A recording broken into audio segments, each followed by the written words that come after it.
Kart racing is an international motorsport that has a huge following, especially in Europe. The karts look a bit like miniature Formula One race cars, but have no suspension system. Kart racing can be even more exciting than F1 because of their small size and increased maneuverability.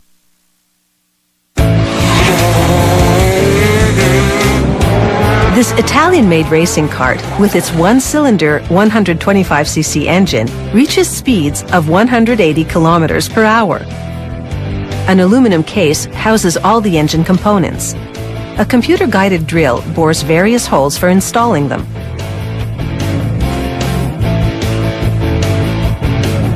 First in, the engine's 6 steel gears. Each gear is actually comprised of several gears. They thread them onto a shaft. Then everything goes into the gearbox.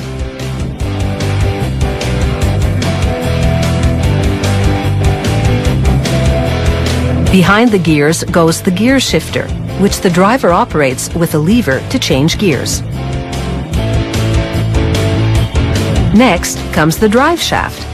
It turns a chain that rotates the axle on which the rear wheels are mounted.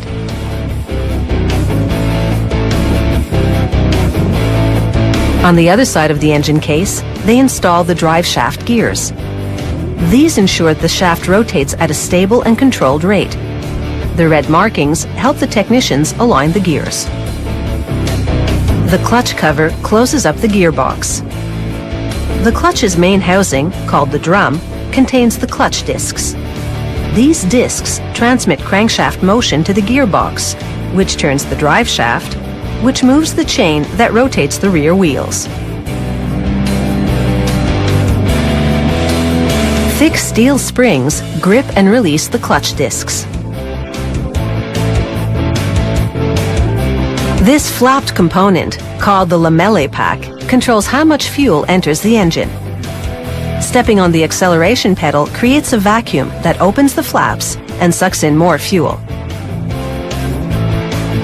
The cylinder houses the piston that rotates the crankshaft. This engine head seals the cylinder in which the combustion cycle occurs. The ignition goes on the left side of the engine. The engine is now finished and ready for a bench test.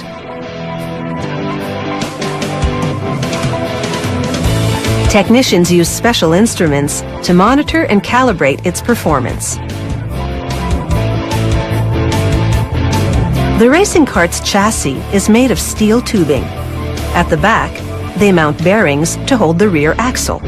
Then they mount the axle itself, and on it, brake discs.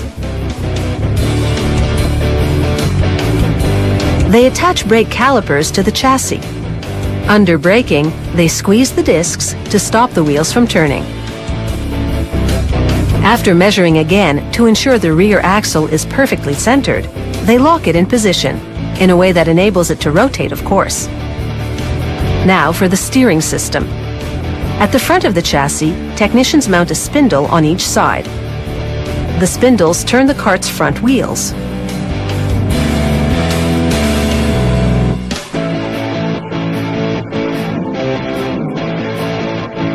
Once technicians fasten the steering column up top, they connect tie rods to the spindles.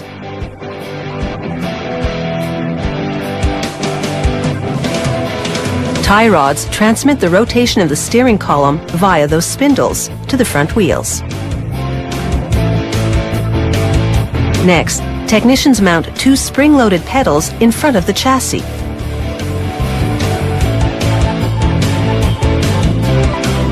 The brake system is hydraulic, meaning that pressurized fluid activates the calipers to grab or release the brake discs. Next come the wheel hubs, on which the tire rims go. Then the engine, followed by the tires, and a fiberglass driver's seat, which, due to the lack of suspension, lets the driver feel every inch of the track. Finally, the steering wheel, and a data recording device that tracks everything from speed and lap time to tire and exhaust temperatures.